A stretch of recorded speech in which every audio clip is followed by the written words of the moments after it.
The giant space station hung in the darkness between three bright stars. It looked like a crystal palace with towers that reached out in all directions. This was the Galactic Military Academy, the most important training center in the known universe. Students came here from hundreds of different worlds to learn how to protect their planets and people. Hyunwoo Kim walked down the long metal hallway, his boots making soft sounds on the floor. His gray uniform was simple and plain. It had no special lights, no changing colors, and no advanced technology built into the fabric. Just basic cotton and synthetic materials that humans had used for hundreds of years. Other students moved past him in the hallway. Their clothes were amazing to look at. The Altarians wore bioarmor that seemed alive. It moved and changed color like a second skin. The material could protect them from almost any attack and adapt to different environments automatically. The Nexari students had phase-shifting garments that seemed to exist in multiple dimensions at once. Sometimes their clothes looked solid. Sometimes they appeared to fade in and out of reality. The crystalline beings looked like walking diamonds. Their skin reflected light in beautiful patterns, and their uniforms were made from the same crystal material as their bodies. When they moved, they created rainbow patterns on the walls around them. Hyunwoo heard whispers as he passed different groups of alien students. They spoke in their own languages, but the translation devices made their words clear to him. Most of what they said was not kind. "Look at the human," said a tall Altarian with blue bioarmor. "His clothes are so primitive. How can such basic fabric protect anyone in real combat?" A Nexari student whose phase suit kept changing from silver to gold laughed. "I heard humans still use cotton and wool. Can you believe it? Materials that come from plants and animals. We stopped using such things thousands of years ago. My people have worn crystal armor for 10,000 years, added a crystalline student named Veltar. His body sparkled as he spoke. These humans wear the same clothes their ancestors wore when they lived in caves. Hyunwoo tried to ignore the comments, but they hurt. He knew his uniform was simple compared to what everyone else wore, but it was clean, well-made, and comfortable. It had served human soldiers well for centuries. He entered the main classroom where other human students were already sitting. Yoonji Park looked up when he arrived. She was one of the smartest people he knew, and she had scored higher than most alien students on the entrance exams. But even she looked uncomfortable in her plain gray uniform. "They're still talking about our clothes," she said quietly. "I heard some of them making bets about how long we'll last in the first real training exercise." Taemin Lee turned around in his seat. He was built strong from years of martial arts training back on Earth. "Let them talk," he said. "Words don't win battles." So Young Choi nodded in agreement. She was the daughter of a famous Korean general and had grown up around military bases. "My father always said that the best soldier is not the one with the fanciest gear. It's the one who comes home alive." The classroom door opened and Commander Zithara entered. She was a Nexari with 4 arms and scales that changed color based on her mood. Right now her scales were a neutral green, which meant she was calm but focused. She was one of the most respected military leaders in the galaxy. "Welcome, cadets," she said in a voice that carried easily through the room. "Today we begin your education in advanced combat theory. You will learn about weapons, tactics, and survival in hostile environments." She looked around the room, her large eyes taking in every student. When she looked at the human section, her scales shifted slightly toward yellow, which meant curiosity mixed with doubt. "Some of you come from worlds with advanced technology," she continued. "Your equipment can adapt to any situation automatically. Your weapons can think for themselves. Your armor can heal itself and protect you from threats you cannot even see." Many of the alien students sat up straighter, proud of their advanced gear and technology.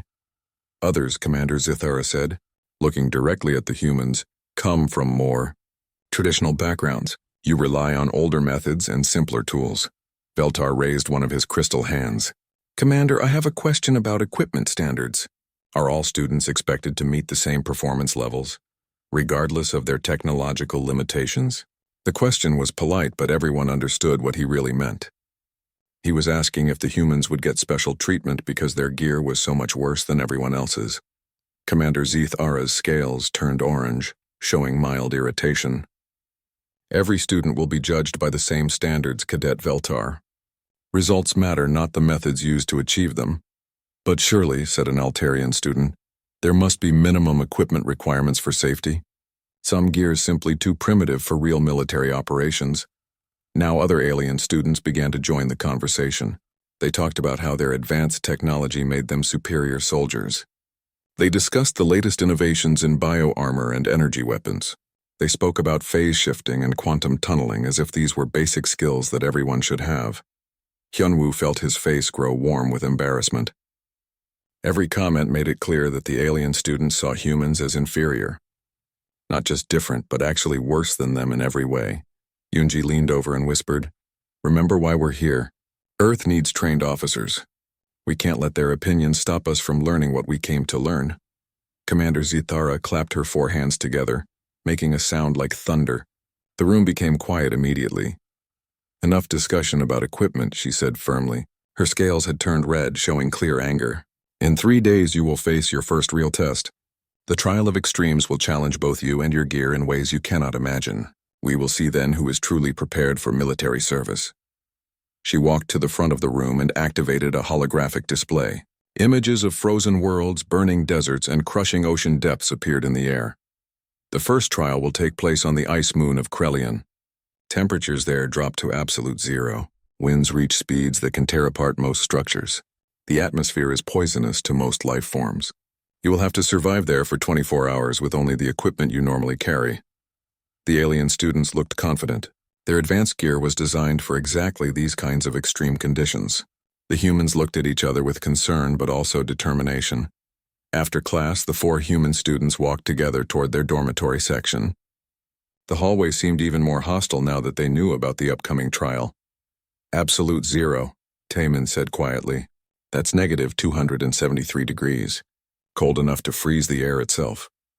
"Our gear isn't designed for space environments," So Young admitted. "We have good cold weather clothing, but this is beyond anything humans have ever faced." Yoonji stopped walking and turned to face her friends. "Wait," she said. "Maybe we're thinking about this wrong.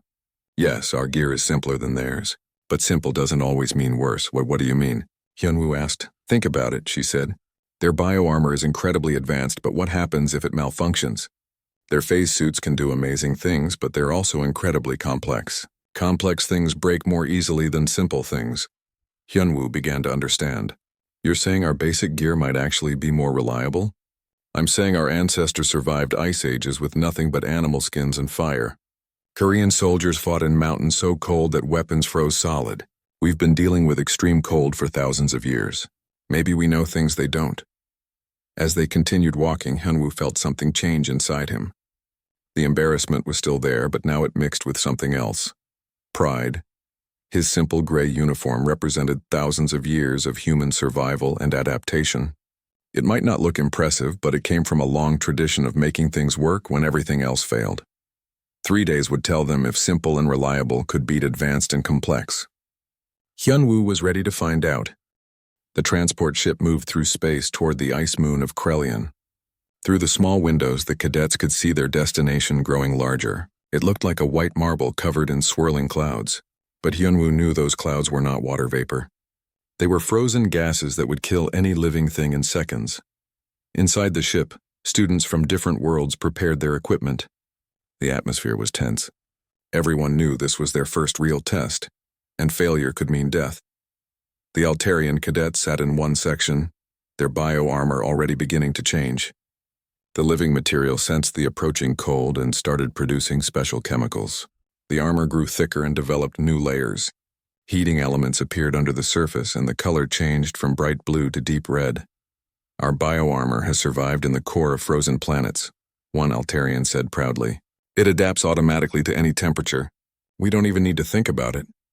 Nearby, the Nexari students were adjusting their phase suits. The strange clothing seemed to exist in several dimensions at once. As they prepared for the cold, the suits began to shift between different states of matter. Sometimes solid, sometimes gas, sometimes something in between. "Phase shifting allows us to avoid most environmental problems," explained a Nexari cadet. "If the cold becomes too much, we simply phase out of this dimension until conditions improve." The crystalline students, led by Veltar, were the most confident of all. Their crystal bodies reflected heat very efficiently, and their armor was made from the same material. They had special heating units built into their chest plates. Crystalline technology has protected my people for 20,000 years, Veltar said loudly. We have survived in the heart of dying stars and in the frozen void between galaxies. This little ice moon is nothing to us. In the back of the ship, the 4 human students sat quietly. Their preparation looked very different from everyone else's. Instead of activating advanced technology, they were putting on layers of simple clothing. Hyunwoo wore thermal underwear made from synthetic materials that humans had developed for Arctic exploration. Over that, he had insulating layers of fleece and down. His outer shell was a simple but tough fabric that blocked wind and moisture. His boots were thick and waterproof, designed for walking on ice and snow. Yoonji checked her gear carefully. She had learned about cold weather survival from her grandfather, who had been a soldier in the Korean War. He had told her stories about fighting in mountains where the cold was so harsh that soldiers had to choose between freezing to death or being shot by enemies, remember? What grandfather taught us, she said to the others. Layer your clothing so you can adjust as conditions change. Keep your extremities warm. Never let yourself sweat because wet clothing in extreme cold means death. Taemin nodded as he put on his gloves. They were simple leather and synthetic fiber, nothing fancy, but they were designed based on thousands of years of human experience with cold. Stay dry, stay moving, stay alive, he said, repeating an old military saying. So-young was checking her emergency supplies. She had heat packs that used simple chemical reactions to produce warmth. She had high-energy food that would help her body generate heat. She had basic medical supplies for treating frostbite and hypothermia. The alien students watched the humans with amusement and pity. Their simple preparations looked almost primitive compared to the advanced technology everyone else was using. Look at them, whispered an Altarian. They're putting on layer after layer of basic fabric. It's like watching cave people getting dressed. I almost feel sorry for them, added a Nexari. They have no idea what they're about to face. This isn't some winter day on their little planet. This is absolute zero in a hostile environment. Commander Zithara's voice came over the ship's communication system. Attention, cadets. We will reach Krelion in 10 minutes. Final equipment checks now. Remember, you must survive on the surface for 24 hours. Emergency extraction will only occur if you activate your distress beacon, but doing so means automatic failure. The ship began to shake as it entered Krelion's thin atmosphere. Through the windows, the cadets could see the surface more clearly now. It was a wasteland of ice and rock. Strange formations jutted up from the ground like frozen mountains. The sky was filled with swirling storms of frozen gas. Surface temperature is currently minus 260 degrees, announced the pilot. Wind speeds are varying between 200 and 400 kilometers per hour. Atmospheric pressure is nearly zero. Estimated survival time for unprotected organic life is approximately 30 seconds. When the ship landed, the cadets filed out through an airlock. The first thing that hit them was the incredible cold. Even through their protective gear, they could feel the heat being sucked out of their bodies. The wind was like a living thing, trying to knock them down and tear their equipment apart. The Altarian cadets stepped confidently onto the ice. Their bioarmor glowed red with heat, and they seemed comfortable despite the extreme conditions. They immediately began setting up a shelter using advanced materials that assembled themselves. The Nexari students activated their phase suits and seemed to flicker in and out of reality. The cold affected them less because they could partially exist in warmer dimensions. They began exploring the area, moving in ways that seemed to defy physics. The crystalline cadets, with Veltar in the lead, started across the ice with confidence. Their crystal armor reflected what little light there was, and their built-in heating systems kept them warm. They looked like walking jewels against the white landscape, but within the first hour, problems began to appear. The Altarian bioarmor started to malfunction. The extreme cold was affecting the living material in ways it had never experienced. The chemical processes that kept it warm began to slow down. Ice started forming in the joints and moving parts. One cadet's armor began to crack as the biological components froze solid. "This is impossible," one Altarian said, his voice shaking from cold despite his armor. "Our bioarmor is designed for any environment. It should be adapting automatically." The Nexari phase suits began having even worse problems. The extreme cold was affecting the dimensional frequencies that allowed them to phase shift. Instead of moving between dimensions smoothly, they began getting stuck halfway between states. Some cadets found themselves partially solid and partially gas, unable to control their condition. Help, called one Nexari student. I can't stabilize my phase state. I'm stuck between dimensions. But the biggest shock came from the crystalline cadets. Their crystal armor, which had always been their greatest strength, became their worst enemy in the extreme cold. The material that made them beautiful and strong also conducted heat away from their bodies with incredible efficiency. They were literally freezing themselves with their own armor. Veltar fell to his knees on the ice, his crystal body turning blue with cold. I don't understand, he said through chattering teeth. Our armor has protected us for thousands of years. How can it be failing us now? While the alien cadets struggled with their malfunctioning equipment, the humans moved steadily across the ice. Their simple clothing was working exactly as designed. The layered system trapped warm air close to their bodies while blocking the wind and moisture. Hyunwoo saw Veltar fall and immediately changed direction. We need to help them, he called to his team. But they're our competition, Taemin pointed out. They're also our fellow cadets, Yoonji replied. We don't leave people to die. The 4 humans reached Veltar just as his heating system completely failed. His crystal body was turning darker blue, which meant he was close to freezing solid. Without hesitation, So-young pulled out an emergency heat pack and activated it. She pressed it against Veltar's chest while Hyunwoo wrapped him in a simple thermal blanket. What are you doing? Veltar asked weakly. Keeping you alive, Hyunwoo said simply. Your armor conducts heat too well. In extreme cold, that works against you instead of for you. Across the ice field, other human teams were helping struggling alien cadets. They shared their heat packs, their simple blankets, and their basic survival knowledge. They showed the aliens how to move to stay warm, how to protect their extremities, and how to recognize the signs of hypothermia. The Altarians learned that sometimes simple mechanical heating was more reliable than complex biological systems. The Nexari discovered that staying in one dimension, even a cold one, was better than getting stuck between dimensions. The crystalline cadets found out that basic insulation could save their lives when their advanced armor failed. As the long night continued, something amazing happened. The alien cadets stopped seeing the humans as inferior. Instead, they began to see them as experts in something very important: survival. When morning came, every cadet was still alive. The advanced alien technology had failed in various ways, but the simple human equipment had worked exactly as intended. More importantly, the humans had used their knowledge and equipment to save lives. Commander Zithara stood at the extraction point as the cadets returned to the ship. Her scales had turned a deep blue color that meant respect and surprise. Congratulations, cadets, she said. You have all passed the first trial, but I think some of you learned more than others. As they boarded the ship, Veltar approached Hyunwoo, the crystalline being. 2 weeks after the Ice Moon trial, the cadets found themselves aboard another transport ship. This time, their destination was Aquinas Prime, a water world covered entirely by deep, dark oceans. The second trial would test their ability to survive in the crushing depths of the deepest ocean trench in known space. Commander Zithara stood before the assembled cadets in the ship's briefing room. Her scales were a serious gray color as she explained their mission.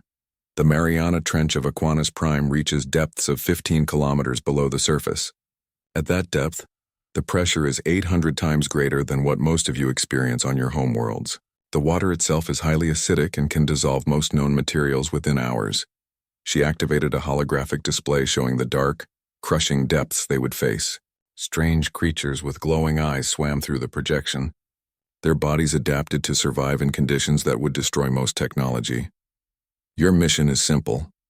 Descend to the bottom of the trench, retrieve a data beacon, and return to the surface. You have 12 hours to complete this task. The pressure and acid will test both your equipment and your determination. The alien cadets listened with confidence. After the Ice Moon trial, they had modified and improved their equipment. They were sure that this time their advanced technology would prove its worth. The Hydrozoan cadets were the most confident of all. They came from a water world and had evolved specifically for deep ocean environments. Their bodies were naturally adapted to high pressure, and their equipment was designed for underwater operations. This trial favors us completely, said Cathara, a Hydrozoan with blue-green skin and gills along her neck. We have spent thousands of years perfecting underwater technology. Our pressure suits can handle depths that would crush any other equipment. The Altarian cadets had learned from their mistakes on the Ice Moon.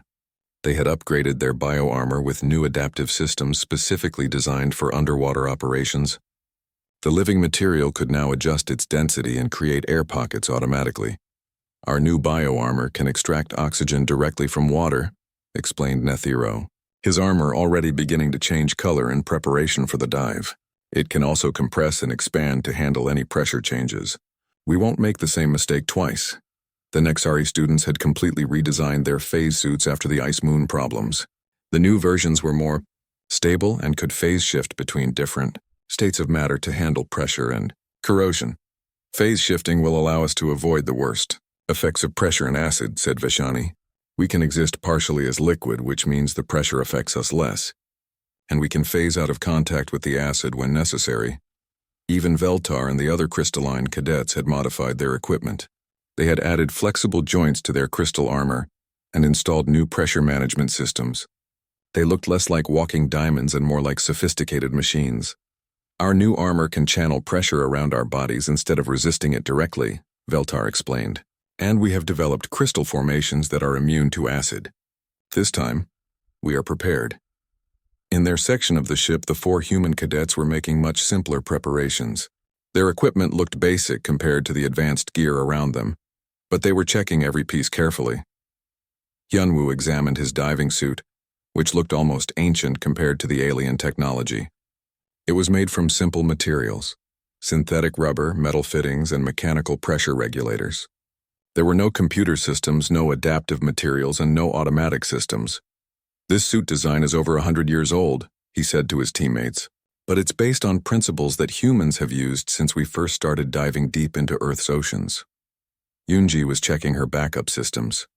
Unlike the aliens who relied on single, highly advanced pieces of equipment, the humans carried multiple simple systems. She had 3 different air supplies, 2 different pressure regulators, and backup equipment for almost everything. Remember what we learned in diving school, she said. The most dangerous thing underwater is equipment failure. That's why we always have backups for our backups. Taemin was studying the mission parameters on a simple waterproof tablet, 15 kilometers deep. That's deeper than humans have ever gone before. But our equipment is designed to handle it, even if it doesn't look impressive. So Young was organizing their emergency supplies. She had simple chemical lights for illumination, basic tools for repairs, and emergency air supplies that used simple chemical reactions instead of complex technology. The acid is going to be the real problem, she said, but human diving equipment has dealt with corrosive environments before. Oil platforms, chemical plants, underwater mining operations. We've learned how to build things that last. When they reached Aquinas Prime, the transport ship descended toward the ocean surface. The water was a deep blue-black color that seemed to absorb light. Strange phosphorescent creatures glowed in the depths like living stars. The cadets transferred to a diving platform that would lower them to the starting depth of 1 kilometer. From there, they would have to descend the remaining 14 kilometers using their own equipment. As they prepared to enter the water, the differences in their gear became obvious. The alien equipment was sleek, advanced, and impressive. The hydrozoan suits looked like they were grown rather than built. The Altarian bioarmor moved like a second skin. The Nexari phase suits seemed to exist in multiple dimensions. The crystalline armor sparkled with internal light. The human equipment looked crude by comparison. Their diving suits were bulky and mechanical. Their helmets were simple metal and glass constructions. Their life support systems used basic chemical and mechanical processes instead of advanced technology. "Are you sure that equipment will work?" asked Kethara, looking at Hyunwoo's suit with concern. "It looks so primitive." "It's not primitive," Hyunwoo replied as he checked his equipment one final time. "It's proven. This design has kept humans alive in hostile underwater environments for decades." The descent began smoothly. All the cadets entered the water and started moving toward the deep trench. The alien equipment performed exactly as expected. The suits adapted to pressure changes, extracted oxygen from the water, and protected their users from the increasingly acidic environment. But as they went deeper, problems began to appear. At 5 kilometers depth, the first Altarian bioarmor began to malfunction. The living material that made it so adaptive also made it vulnerable to the unique combination of pressure and acid. The biological processes that allowed it to function started breaking down in ways the designers had never anticipated. "My armor is dissolving," reported Nethyro, panic clear in his voice. "The acid is attacking the biological components faster than they can regenerate." At 7 kilometers depth, the Nexari phase suits started having stability problems. The extreme pressure was interfering with the dimensional frequencies that allowed them to phase shift. Instead of smoothly transitioning between states, they began experiencing random phase fluctuations. "I can't control my phase state," called Vashani. "The pressure is destabilizing my dimensional matrix. I'm flickering between solid and liquid randomly."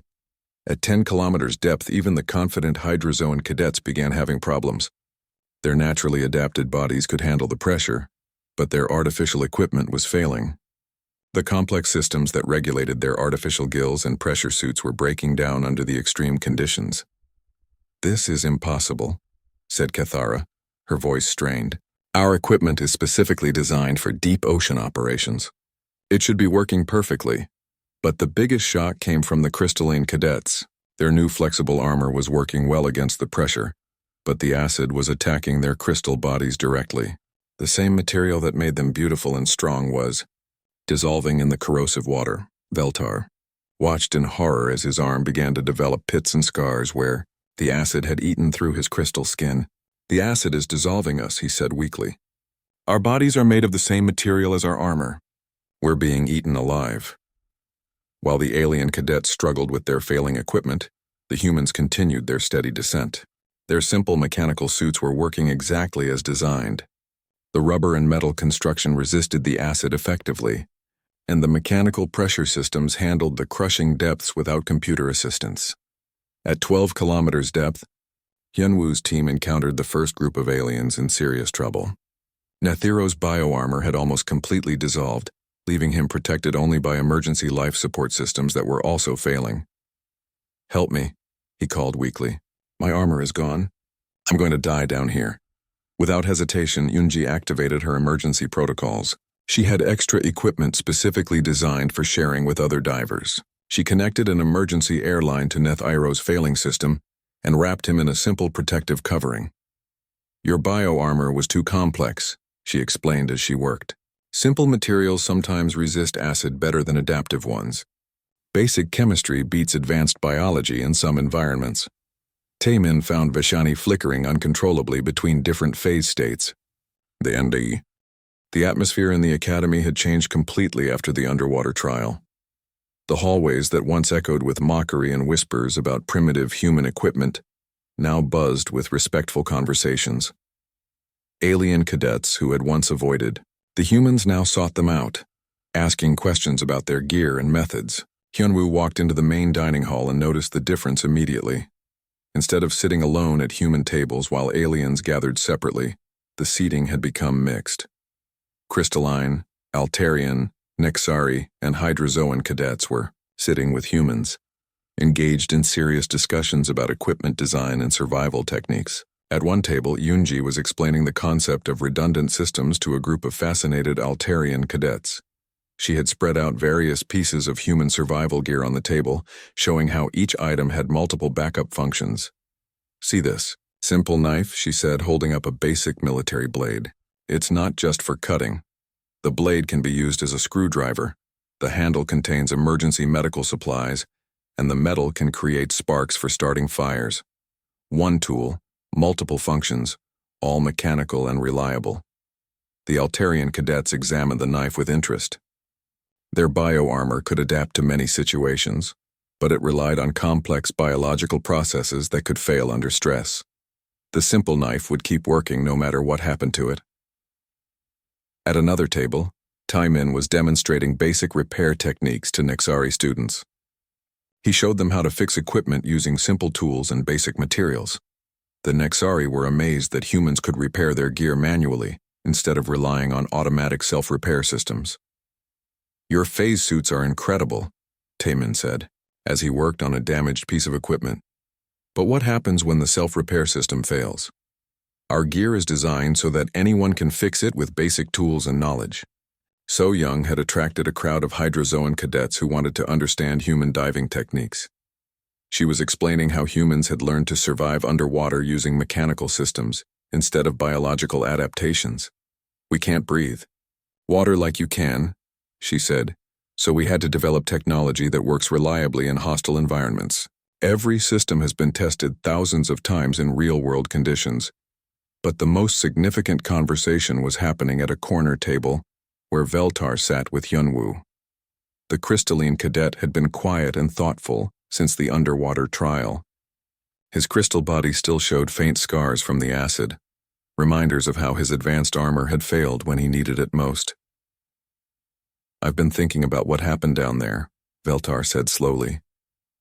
My people have always believed that more advanced technology is automatically better technology. We've spent thousands of years making our equipment more sophisticated, more adaptive, more intelligent.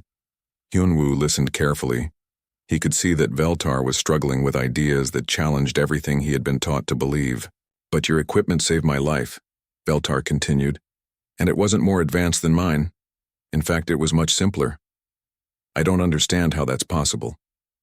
Hyunwoo thought about how to explain something that seemed obvious to humans but revolutionary to aliens. Tell me about your crystal armor, he said. How does it work? Veltar's face brightened as he began to describe his people's greatest achievement. It's a living crystal that grows with our bodies. It can adapt to any environment automatically. It analyzes threats and develops countermeasures in real time. It can even heal itself if damaged. It's the most sophisticated personal protection system in the galaxy. That sounds amazing, Hyunwoo said honestly. But what happens when it encounters something it hasn't been programmed to handle? It adapts, Veltar replied immediately. That's what makes it so advanced. It can learn and grow and change to meet any challenge. But what if it can't adapt fast enough? Hyunwoo asked. What if the environment changes faster than the armor can respond? What if the adaptation process itself becomes the problem? Veltar was quiet for a long moment. That's what happened in the acid water, he said finally. The armor tried to adapt to the acid, but the adaptation process made it more vulnerable. The living crystal began trying to incorporate the acid into its structure, which just made it dissolve faster. Exactly, Hyunwoo said. Your armor was too smart for its own good. It tried to solve a problem that couldn't be solved by adaptation. Sometimes the best response to a hostile environment isn't to adapt to it, but to resist it. He pulled out his diving suit material and placed it on the table. This rubber doesn't adapt to acid. It doesn't try to learn from acid or incorporate acid into its structure. It just resists acid, the same way it has resisted acid for over 100 years. It's not smart, but it works. Veltar touched the simple material with one crystal finger. So you're saying that sometimes being stupid is better than being smart? I'm saying that sometimes being reliable is better than being adaptive, Hyunwoo corrected. Human engineers learned something important hundreds of years ago. The more complex a system is, the more ways it can fail. So we try to make our critical systems as simple as possible while still doing their job. But surely advanced technology has advantages, Veltar protested. Our crystal armor can do things your simple materials cannot do. Absolutely, Hyunwoo agreed. Your armor is incredible in normal conditions. It can adapt to threats we can't even imagine. But normal conditions aren't what kill soldiers. Extreme conditions are what kill soldiers. And in extreme conditions, simple and reliable beats complex and adaptive. At nearby tables, similar conversations were happening between humans and other alien cadets. The concepts were spreading through the dining hall like ripples in a pond. Aliens who had never questioned their advanced technology were starting to understand the value of simplicity and reliability. Cathara, the Hydrozoan cadet, approached Yunji with a question that had been bothering her since the underwater trial. Your people evolved on a planet with solid ground, she said. You're not naturally adapted for underwater operations. So how did you develop better underwater equipment than species like mine who evolved in the ocean? Yunji considered the question carefully. Maybe because we had to, she said finally. Your people adapted biologically to underwater environments over millions of years. You developed gills, pressure-resistant bodies, and natural buoyancy control. You're perfectly designed for your ocean world. Yes, Cathara said proudly. We are superior underwater life forms. But that's exactly why your technology failed, Yunji continued. Your equipment was designed to enhance your natural abilities, not replace them. When it failed, you were helpless because you had forgotten how to survive without it. Kithara's expression changed as she understood. We became dependent on our technology. Humans never had that luxury, Yunji explained. We can't breathe water, so our underwater equipment has to keep us alive entirely on its own. We can't rely on natural adaptations as backup systems. Our gear has to work perfectly every time, or we die. So you made it simple and reliable because you had no choice, Kithara said. We made it simple and reliable because we learned that our lives depended on it, Yunji corrected. Every piece of human equipment has been tested in real-world conditions by people who would die if it failed. We don't have the luxury of depending on natural abilities or automatic adaptation. Our equipment has to work, period. Across the dining hall, Commander Zithara watched the conversations with interest. Her scales had turned a thoughtful purple color as she observed the cultural exchange taking place. She had been teaching military tactics for many years, but she had never seen such a fundamental shift in how cadets thought about equipment and survival. She approached the human tables where discussions were most intense. The conversation stopped, as the cadets noticed her presence, but she gestured for them to continue. Don't let me interrupt, she said. I'm learning as much as you are. Please continue your discussion. Taman looked up from a damaged piece of Nexari equipment he had been repairing.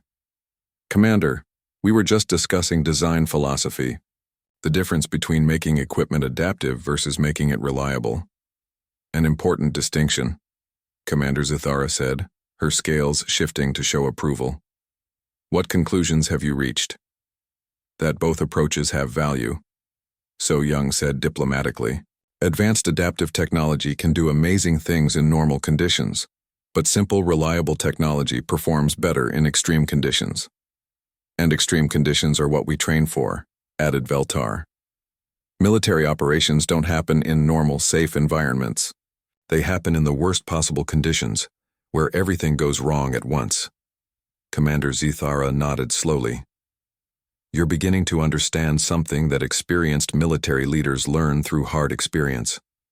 Battles are not won by the army with the most advanced technology. They are won by the army whose technology still works when everything else has failed. She looked around the mixed tables where aliens and humans were working together to understand equipment failures and design principles. I've been teaching at this academy for 20 years, she said. I've seen students from the most advanced civilizations in the galaxy, but I've never seen a more important lesson being learned than what I'm watching today.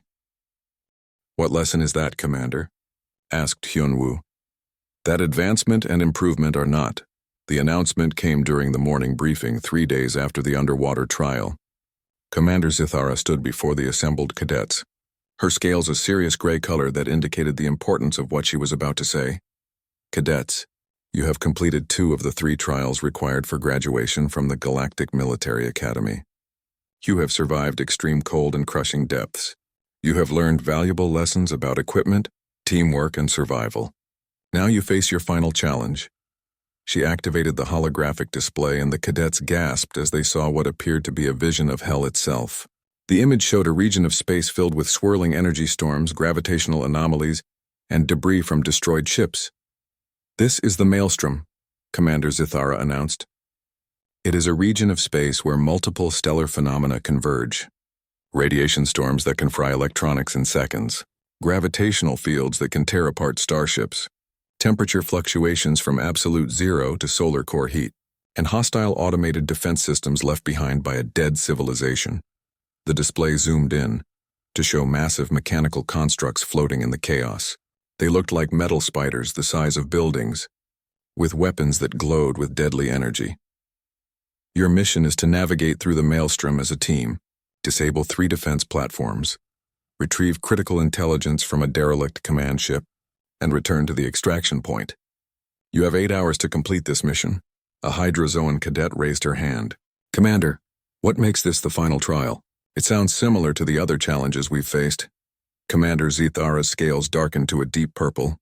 What makes this the final trial is that in the 75-year history of this academy, no first-year cadet team has ever successfully completed it.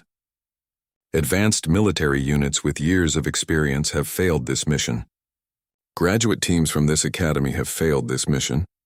You are first-year students attempting something that has defeated seasoned veterans. The silence in the room was complete. Every cadet understood what they were facing, a challenge designed to be impossible. However, Commander Zithara continued, this year's class has shown remarkable adaptability and problem-solving skills. The trials have taught you to work together across species lines and to value different approaches to solving problems. Perhaps this will be the year that changes history. She paused and looked directly at the mixed groups of alien and human cadets who had been sitting together since the underwater trial. Your team assignments have been finalized based on your requests and demonstrated compatibility. Each team will consist of 6 cadets from different species. You have been grouped with teammates who complement your strengths and cover your weaknesses. Yunwoo felt his heart rate increase as names were read out. When he heard his assignment, he looked around to find his teammates.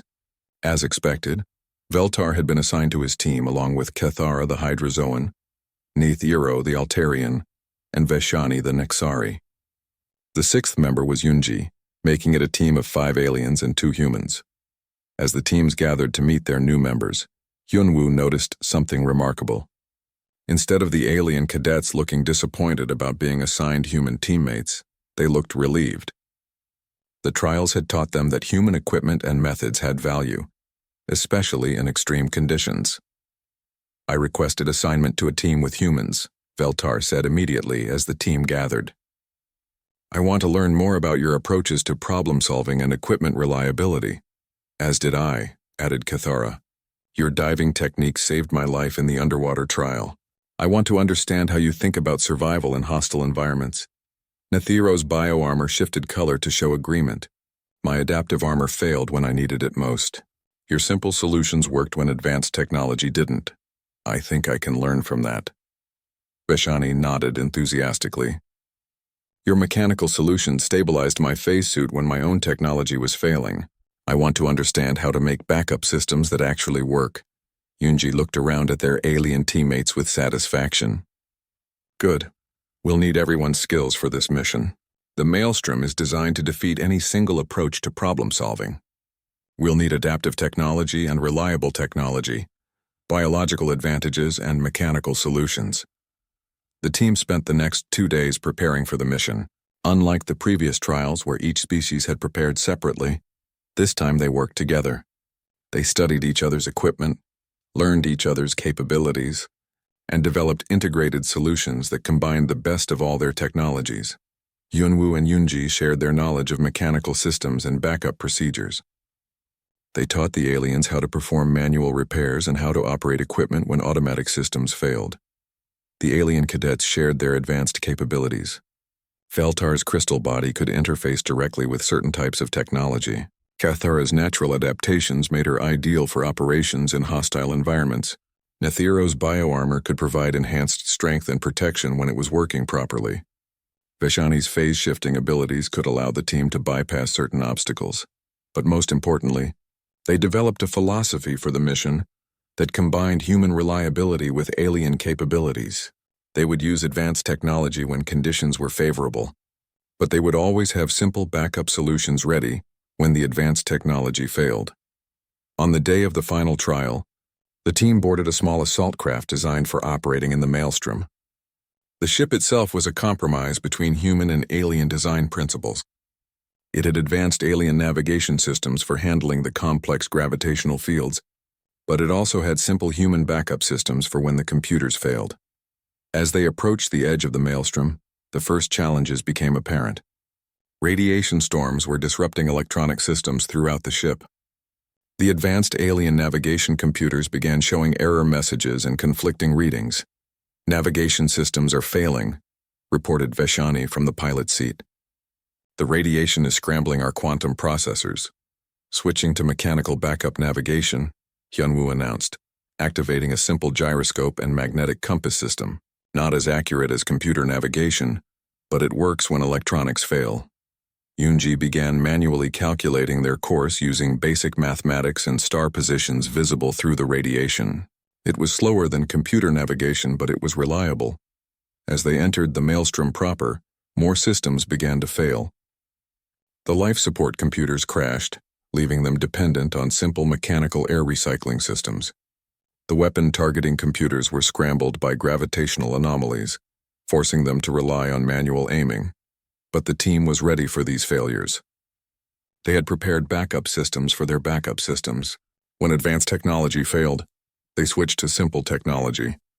When simple technology was insufficient, they used teamwork and creativity to find solutions. The first defense platform loomed out of the chaos like a mechanical nightmare. It was covered in weapon turrets and sensor arrays, all of them tracking the small assault craft with deadly precision. Their weapons are locked onto us, Cathara reported. My analysis shows they're using advanced targeting algorithms that predict our movement patterns. Then we don't use predictable movement patterns, Yunji said. Vashani, can you phase shift us in and out of normal space randomly? I can try, the Nexari replied. But the gravitational fields are destabilizing my phase matrix. Use my mechanical stabilizers, Yunwu suggested, connecting a simple gyroscopic device to her phase suit controls. It's not as sophisticated as your normal systems, but it might provide enough stability. The combination worked. Vashani's advanced phase shifting abilities, stabilized by simple mechanical systems, allowed them to appear and disappear randomly around the defense platform. The automated weapons couldn't lock onto a target that kept shifting between dimensions. Unpredictably, Veltar used his crystal body to interface directly with the platform systems, while Nethiro's bioarmor provided enhanced strength to tear apart critical components. Cathara's natural adaptations allowed her to operate in the vacuum of space without life support, giving her access to parts of the platform that others couldn't reach. Meanwhile, Hyunwoo and Yunji used simple explosives and mechanical tools to disable backup systems and ensure the platform stayed down. Their approach was less elegant than the alien techniques, but it was permanent and reliable. The second and third platforms fell to similar combinations of advanced alien abilities and simple human solutions. Each victory taught them more about working together and using their different approaches to complement each other. But the real challenge came when they reached the derelict command ship at the center of the maelstrom. The ship was surrounded by the most intense radiation and gravitational distortions in the entire region. Almost all of their advanced technology was failing or working unreliably. Life support is down to emergency power, Nethiro reported, his bioarmor struggling to maintain life support functions. My adaptive systems can't handle this much radiation. Phase shift systems are completely unstable, added Vashani. I can't maintain coherent dimensional posit T,